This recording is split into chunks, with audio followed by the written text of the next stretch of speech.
저는 오늘 계신 본문을 중심으로 수가성 여인을 찾으신 예수님, 이와 같은 제목으로 말씀을 전하겠습니다. 우리 지난주부터 몇 주 됐습니다. 지난주에 특별히 침례 요한이 말도 안 되는 소리를 듣지요.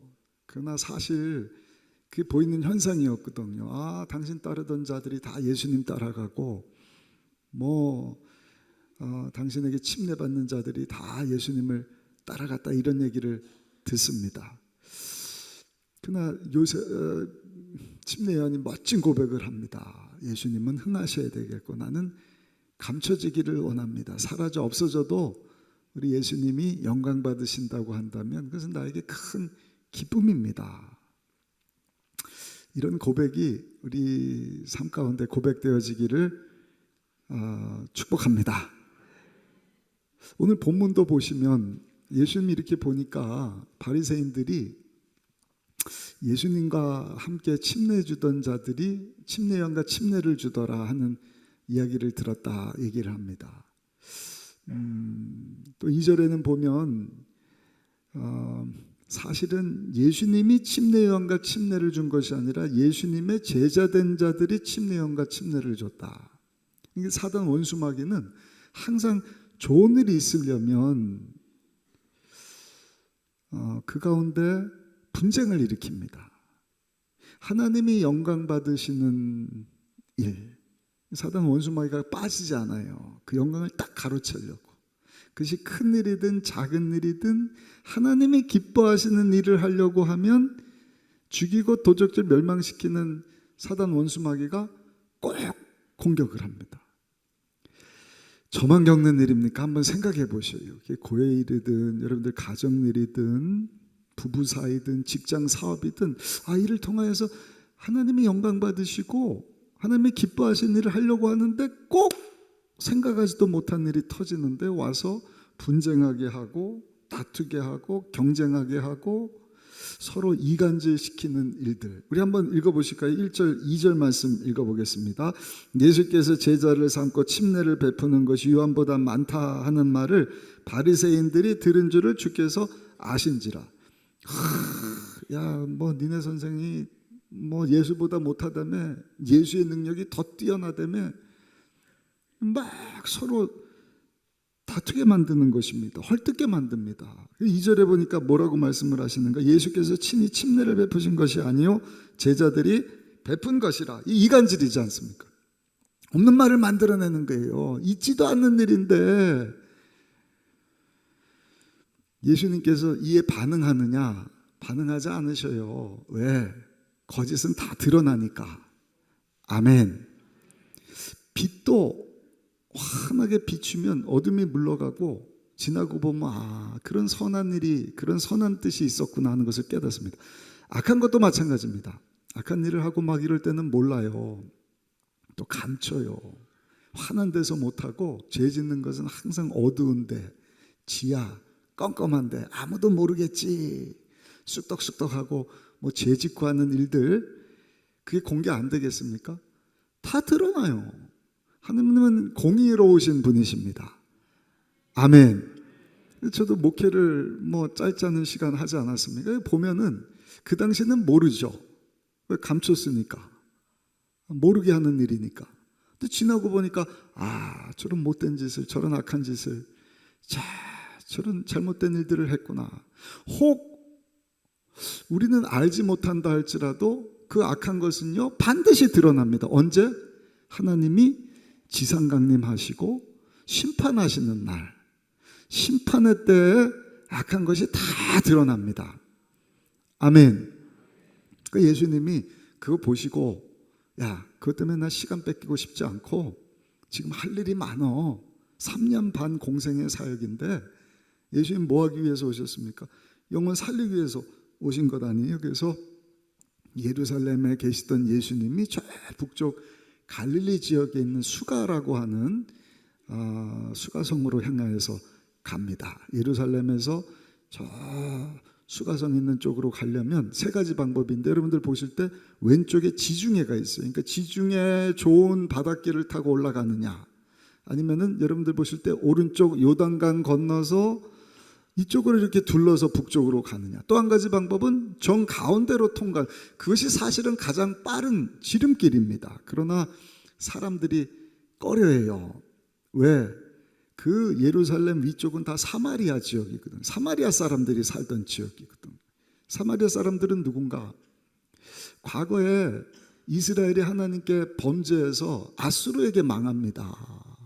아수르가 와서 북이스라엘을 막 침략을 하는데 뭐 포로로도 끌려가지만 이방 족속들 뭐 잡다한 종족들을 데리고 와서 북이스라엘에 살고 있던 유대 민족과 결혼을 시켜버리는 거예요.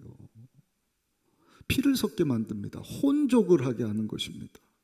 원하지는 않는 일이지만 살기 위해서 마지못해서 선민임에도 불구하고 이방 사람들하고 피를 섞고 이방 족속과 결혼을 하게 되는 거예요.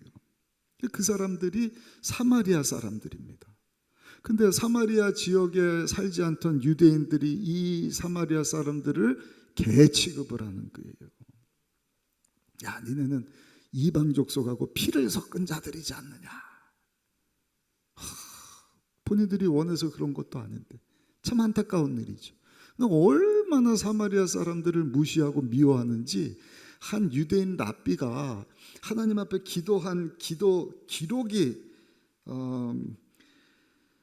기록된 것을 제가 봤는데 뭐라고 기도를 하느냐. 하나님 아버지시여, 하나님이 이 세상 사람들을 부활시키실 때 저 사마리아 사람들은 하나도 일어나지 못하게 하옵소서. 이게 기도문인지 저주문인지.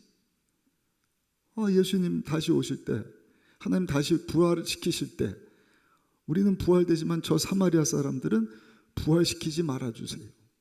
그 정도로 사마리아 사람들을 미워하고 꺼려하고, 그 사람들이 가는 그 지역으로 가면 무슨 일이 일어날 줄 모르는 위험 가운데 있었다는 것이죠. 그런데 예수님께서는 굳이 지중해 바닷가도 아니고 돌아서 요단강 건너 북쪽으로 가신 것이 아니라 그 모두가 꺼려하는 사마리아 지역을 통과해서 북쪽으로 올라가셨어요. 우리 3절 4절 한번 읽어보시겠습니다. 유대를 떠나서 다시 갈릴리로 가실 때 사마리아를 통과하여야 하겠는지라. 첫 번째, 사마리아를 지나서 오신 예수님. 사마리아를 지나서 오신 예수님. 여기 보니까 4절에 예수님께서 사마리아를 통과하여야 하겠는지라. 이 뜻은 예수님이 의지적으로, 야, 무슨 일이 있어도 나는 모두가 가기 싫어하는, 꺼려하는 그 사마리아를 통과해서 반드시 가기를 원한다. 시간 단축되기 때문일까요? 아닙니다. 모든 이 본문을 연구하는 성경학자들은 예수님께서 그 사마리아 지역을 마다하지 않고 꺼려하지 아니하시고 통과해서 갈릴리 지역, 오늘 본문에 나오는 수가성 여인을 찾아가신 이유는 예수님께서 그 여인을 구원하시기 위함이었다. 할렐루야. 그래서 오늘 본문 이후에 요한복음 4장 34절에 보시면 이런 말씀이 나옵니다. 예수께서 이르시되 나의 양식은 나를 보내신 이의 뜻을 행하며 그의 일을 온전히 이루는 이것이니라. 여기 잘 보셔요. 예수님께서 이르시되, 예수님의 양식이 뭐라고요? 예수님을 배부르게 하는 것, 예수님을 기쁘게 하는 것은 나를 보내신 이의 뜻, 하나님의 뜻을 따라서 죄로 죽은 자들 구원시키는 일. 나는 그 일을 하기 위해서 왔지. 악한 것, 그런 것 때문에 시간 낭비하고 뭐 이러려고 오신 것이 아니다. 이 말씀을 우물가에서 만난 수가성 여인 구원시키신 후에 말씀을 하시는 것입니다. 예수님은 이 사마리아 지역을 반드시 통과하셔야겠다. 이유는 그 수가성 여인을 구원시키려고 그러셨구나. 우리 5절도 한번 보실까요? 5절입니다. 사마리아에 있는 수가라 하는 동네에 이르시니 야곱이 그 아들 요셉에게 준 땅이 가까웠다.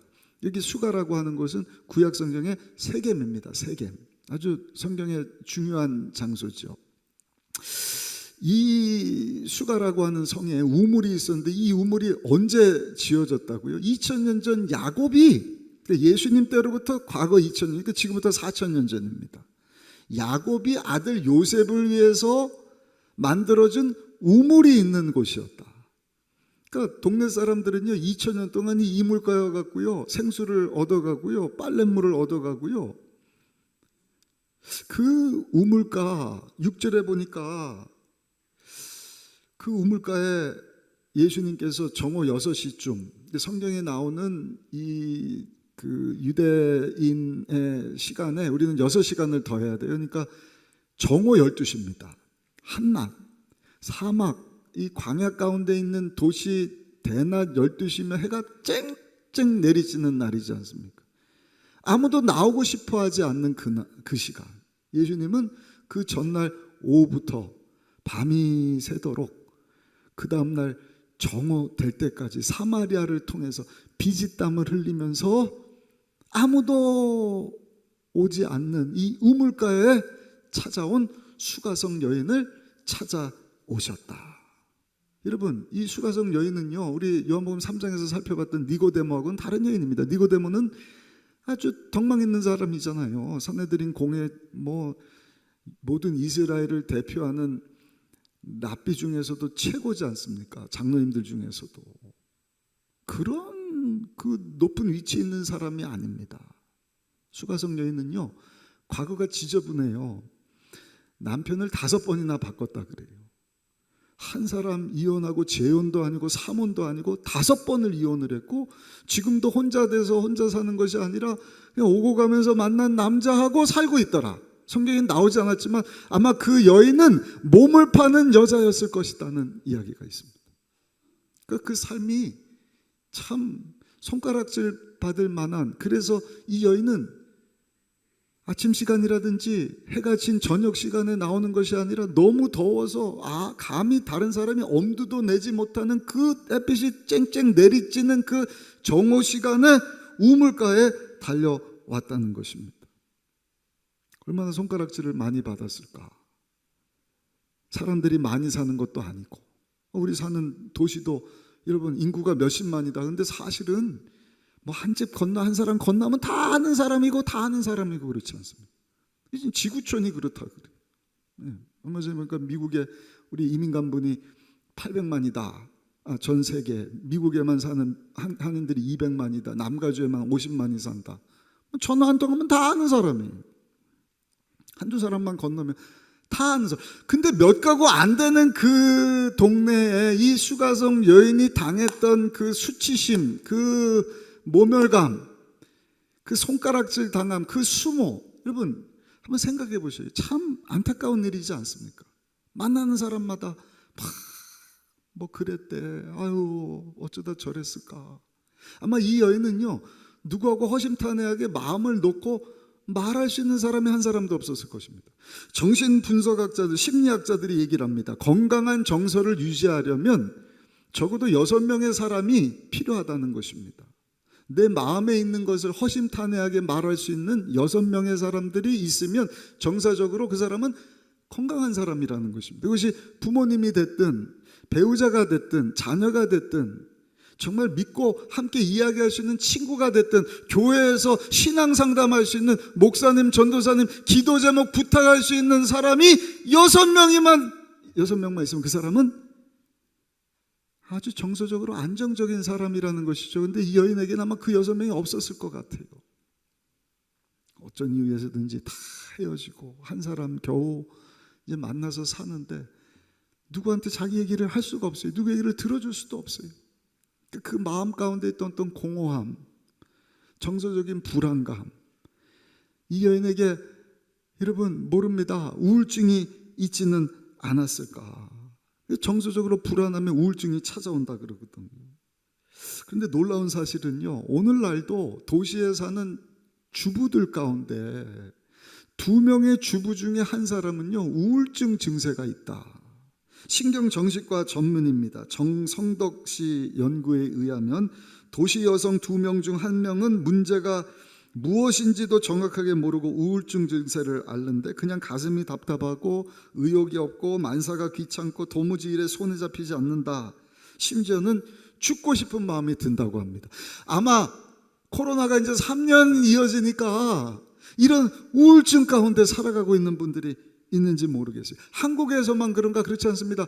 미국에서도요, 정서적인 불안감, 그것이 뭐 공황장애로, 불면증으로, 우울증으로, 그래서 미국에서 가장 많이 팔리는 약이 프로작이라고, 우울증 치료제라고 합니다.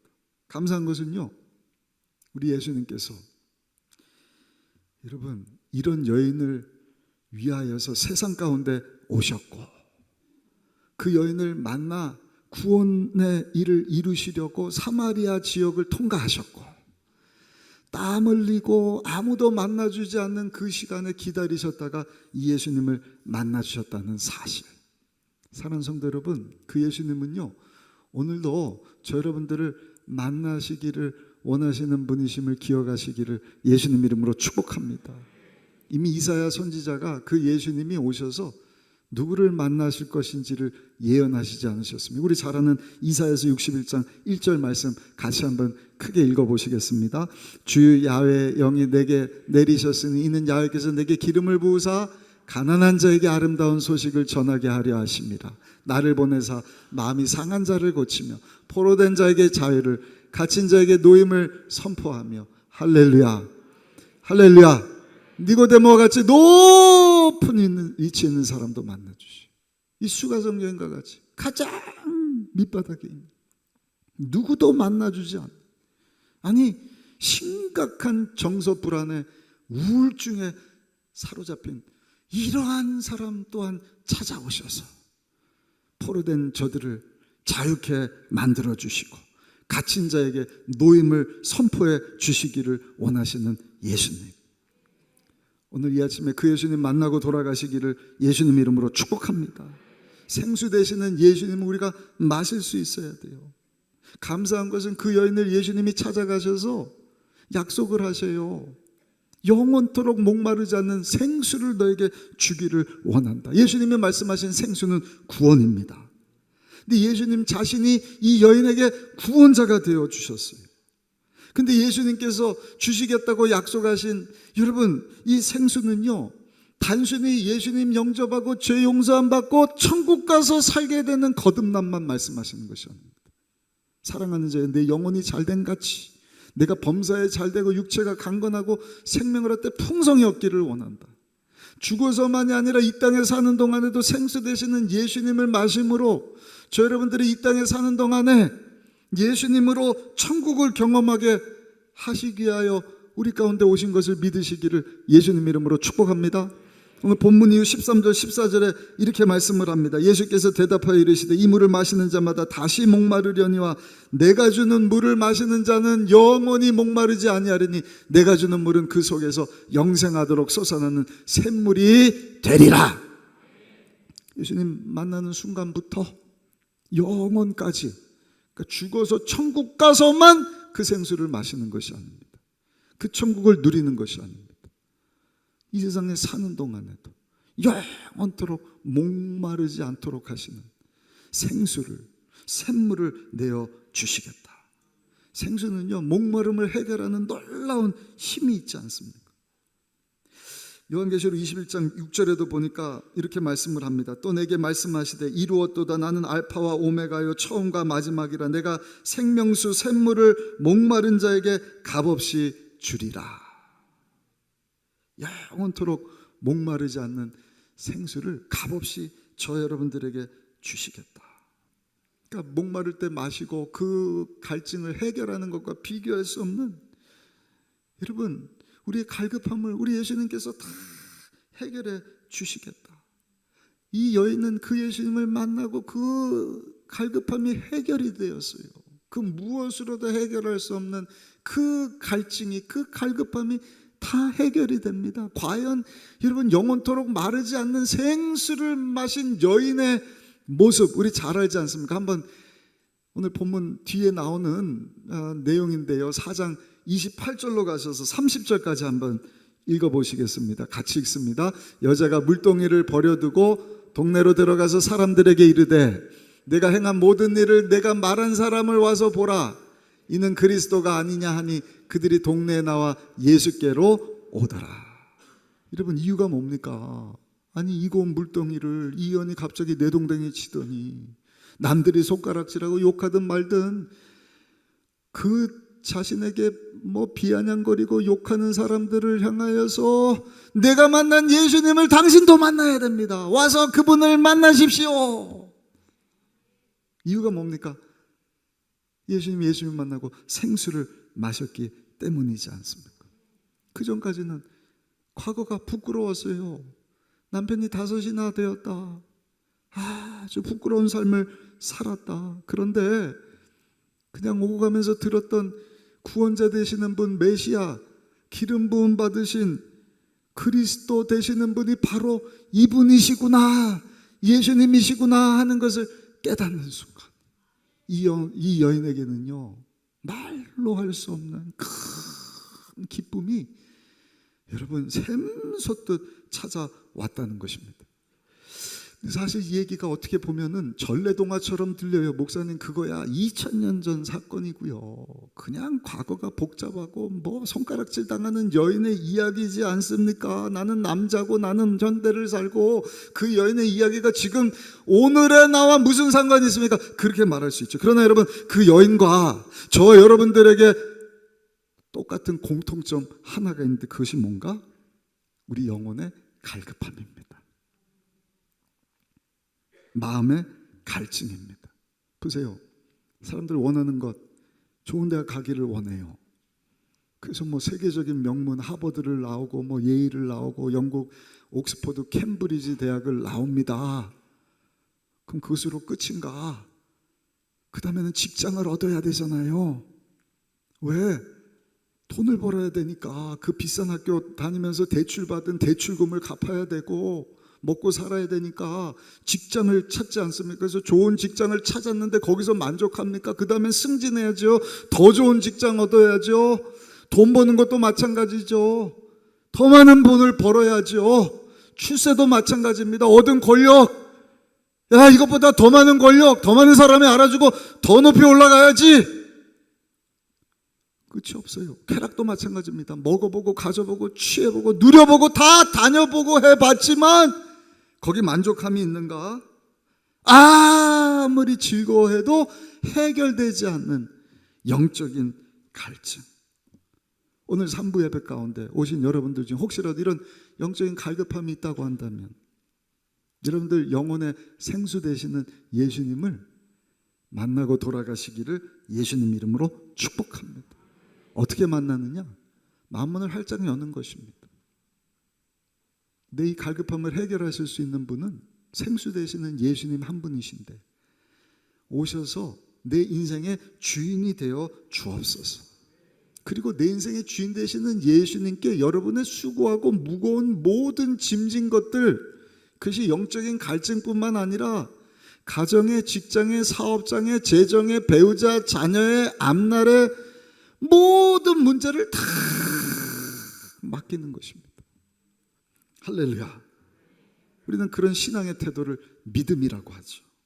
오늘도 그 예수님을 만나고 믿음으로 여러분들 인생 가운데 예수님을 주로 시인할 때 예수님 여러분들 삶 가운데 찾아가셔서 영원토록 목마르지 않는 생수를 주실 뿐만 아니라, 여러분 그 생수가 여러분들 인생 가운데 계속해서 샘물처럼 쏟아져 나올 줄로 믿습니다.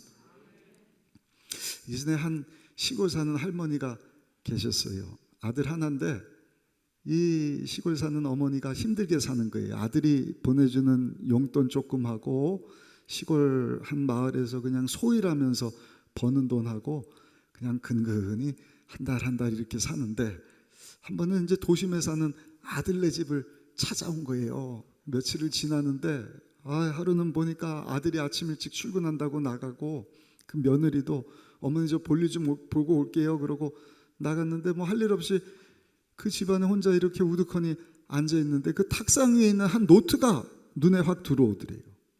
이게 무슨 책인가 하고 책을 열어보니까 그 금전 출납부예요. 며느리가 가계부를 적는 그 가계부인데 얼마나 꼼꼼하게 기록을 했던지, 몇 날 몇 시 어디서 콩나물을 500원어치 샀다, 뭐 했다, 수입이 얼마였다, 이걸 꼼꼼히 써놓은 거예요. 야, 참 기특하다. 근데 이상한 항목을 하나 봤는데 그 가계부에 보니까요, 항목에 뭐라고 써 있느냐, 촌년 이렇게 써 있더니 촌년, 그리고 그 옆에 10만 원. 이게 뭘까? 그 다음 달에 보니까 촌년 10만 원, 그 다음 달도 촌년 10만 원. 아우, 생각해 보니까 자기 며느리가 시골 산다고 자기를 촌년이라고 촌년한테 10만 원씩 보내줬구나. 얼마나 이 시어머니 마음이 무너지든지. 여러분, 아무리 시어머니가 미워도 그렇지, 매달 10만 원, 그 적지 않은 돈이긴 하지만 자기 남편 낳아주시고 길러주시고 교육시켜 장가 보내주신 자기 어머니에게 용돈 보내드리는데 굳이 촌년 10만 원 이러고 보낼 이유가 뭐가 있어요? 여러분, 그 며느리 왜 그런지 아셔요? 마음이 병들었기 때문입니다. 심히 병들어서 그 마음이 뒤틀려 버린 거예요. 그런데 여러분, 우리가 그 며느리를 보고 뭐라고 할 것이 아니라 과연 내 영혼은 어떤지, 내 삶은 어떤지를 한번 생각해 보시오. 내가 예수님을 만났어요. 생수 되시는 예수님을 만나고 죄 용서 받고 거듭났다, 하나님의 자녀다. 근데 삶을 보니까 행함에 있어서는 우리가 가계부에다가 촌년이라고 안 써서 그렇지 우리 마음이 완전히 뒤틀려서 병든 모습으로 살아가고 있지는 않은지, 사막과 같은 황폐한 모습으로 살아가고 있지는 않는지. 에베소 교회를 보면은요, 에베소 교회 성도들이 그러한 모습으로 신앙생활했다고 성경에 말씀을 합니다. 하나님께서는 그런 에베소 교회 성도들을요 아주 무섭게 책망을 하시는데, 에베소서 4장 17절 말씀 우리 같이 한번 읽어보실까요? 그러므로 내가 이것을 말하며 주 안에서 증언하노니 이제부터 너희는 이방인이 그 마음에 허망한 것으로 행함같이 행하지 말라. 누구에게 주시는 메시지요? 에베소 교회 성도들에게 주는 말씀입니다. 예수 안 믿은 자는 아직 믿은 자들이에요. 거듭나지 않아? 거듭났어요. 근데 그 행함이 어떻다고요? 이방 사람하고 똑같이 행동하지 말아라. 이방 사람들하고 똑같이 행하는 것이 무엇이었을까? 에베소 4장 25절 이하의 말씀 보니까요, 그것은 거짓말하는 것이다, 도둑질, 음란패설, 더러운 말, 부끄러운 줄 모르고 하는 일들, 상대방을 회방하고 교회 안에서 수군거리는 일들, 패거리를 만드는 일들, 아까 처음에 말씀드렸던 있지도 않은 것을 있는 것처럼 만들어서 이간질시키는 일들, 그래서 상대방에게 상처를 주는 일들, 사랑하지 못하고 용서하지 못하고 미워하며 사는 이 모든 일들이 성도라고 불렸던 에베소 교회 성도들 안에 있었다는 것입니다. 이유가 뭡니까? 마음이 병든 것입니다. 여러분, 심령이 병들면은요, 우리도 아닌 것처럼 지날 수 있지만 이렇게 뒤틀리고 이렇게 하나님께 책망받을 모습으로 살 수 있다는 것입니다. 그런 에베소 교회를 향하여서 하나님께서, 야, 나 니네들 추잡해서 더 이상 못 보겠다, 니네들 구원받기 글렀으니 이제는 사라져버려라, 저리 가라, 그렇게 말씀하셨을까요? 아니요. 성경에 보니까 그런 에베소 교회를 향하여서 사도 바울의 입술을 대언해서 하나님께서 뭐라고 말씀을 하시는가, 우리 에베소서 4장 22절부터 24절까지도 같이 한번 읽어보시겠습니다. 너희는 유혹의 욕심을 따라 썩어져가는 구습을 따르는 옛사람을 벗어버리고 오직 너의 심령이 새롭게 되어 하나님을 따라 의와 진리의 거룩함으로 지으심을 받은 새 사람을 입으라. 새 사람을 입으라. 새 사람을 입으라. 거듭나라. 근데 그 거듭남이 그냥 한번 나 죄 용서 받았으니까 하나님 자녀가 되었다, 그것으로 끝나라는 것이 아닙니다. 아까도 말씀드렸지만 에베소 교회 성도들은 이미 예수 믿고 구원받고 교회를 세우고 교회 공동체를 이룬 자들이에요.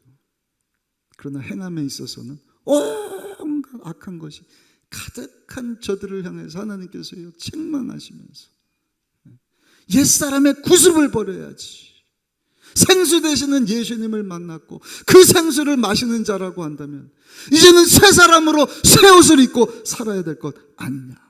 거룩함으로 새 사람을 입으라 말씀을 하는 것입니다. 그렇습니다. 기독교에서 말하는 거듭남은요 그냥 예수 믿고 끝 이게 아니에요. 예수님 오시는 그날까지 계속해서 예수님 닮은 모습으로 또 성화되고 또 성화되고 변화된 새 사람의 삶을 사는 것이 여러분 성경에서 말씀하시는 거듭남인 줄로 믿습니다. 그러려면 병들고 시들고 삐뚤어지고 황폐케 된 뒤틀려버린 사막과 같은 저 여러분들의 심령 가운데 생수 되시는 예수님이 오실 뿐만 아니라 충만히 임하셔야 할 줄로 믿습니다. 성령으로 임하시는 것입니다. 생수가 고갈된 땅을 사막이라고 합니다. 사막은 생명이 살 수가 없어요. 그 사막 가운데서는 좋은 것을 기대할 수가 없습니다. 혹시 우리 심령이 사막과 같이 황폐해져 버리지는 않으셨습니까? 근데 놀라운 것이 이사야 선지자를 통해서 하나님께서 예언의 메시지를 주시고 생수 되시는 예수님이 그런 사막이라 할지라도 찾아오시면 그 가운데 하나님의 나라가 임하게 될 것이다.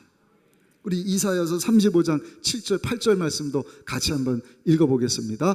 뜨거운 사막이 변하여 못이 될 것이며 메마른 땅이 변하여 원천이 될 것이며 승냥이에 눕던 곳에 풀과 갈대와 부들이 날 것이며 거기에 대로가 있어 그 길을 거룩한 길이라 일컫는 바 되리니 깨끗하지 못한 자는 지나가지 못하겠고 오직 구속함을 입은 자들을 위하여 있게 될 것이라 우매한 행위는 그 길로 다니지 못할 것이며. 이 말씀은 우리가 앞으로 여러분 예수님 다시 오실 때 하나님 예비하신 저 새하늘과 새 땅 영원한 천국 가서 살 그 천국만을 말씀하시는 것이 아닙니다. 물론 생수 되시는 예수님을 마심으로 여러분 그 하늘나라 가서 사막과 같은 우리의 삶 가운데 천국이 임할 줄로 믿습니다. 근데 이 땅에 사는 동안에도 마찬가지예요. 심히 부패하고 죄로 더럽혀진 우리의 심령, 이 사람 저 사람 만나면 세상 가운데 이런 일 저런 일 하면서 사단 원수막에 공격받아서 일그러지고 삐뚤어지고 황폐케 되고 뒤틀려버린 여러분 메마르고 갈라지고 정말 사막과 같이 변한 심령이라 할지라도 여러분 생수 되시는 예수님이 오시면 거기서 생수가 쏟아져 나와 그런 사막과 같은 우리 심령 가운데 천국이 임할 줄로 믿습니다. 꽃동산을 이루게 될 줄로 믿습니다. 어떻게 이것이 가능한가? 우리가 예수님을 믿을 때 예수님 오셔서 우리의 죄를 다 빨아주시는 것입니다. 십자가에서 흘리신 그 피를 우리가 의지할 때 우리 과거, 현재, 미래의 모든 악한 죄들을 우리 예수님이요 다 끌어안아 주시는 거예요. 그리고 어떻게 하셔요? 예수님의 그 정결함을 저 여러분들에게 공급해 주셔요. 아멘. 그래서 아까 우리 찬양대가 어린 양 예수 찬양을 하는데 눈물이 나더라고요.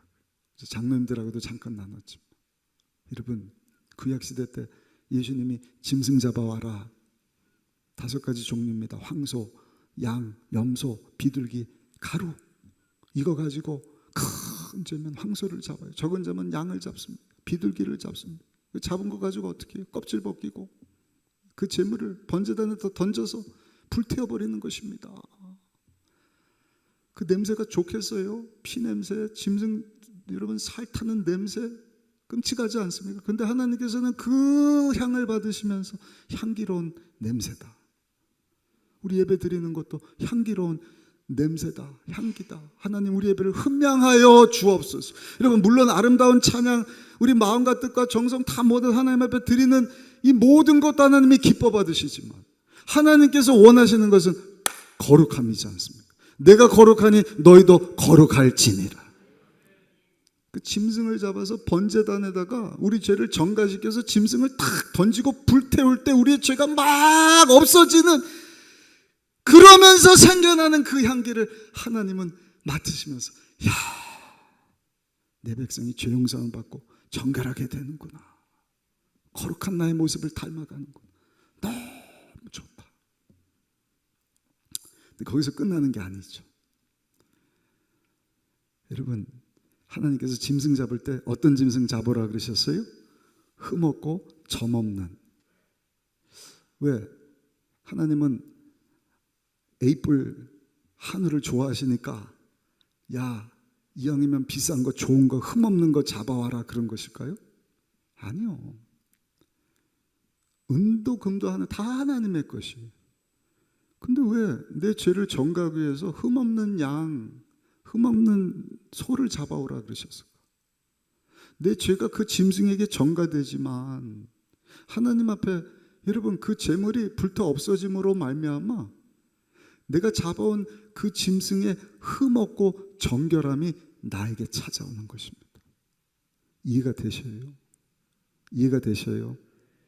그래서 하나님께서는 니네들 더럽혀진 것, 흠 있는 것, 그런 짐승이 아니라 흠없는 제물을 잡아와라.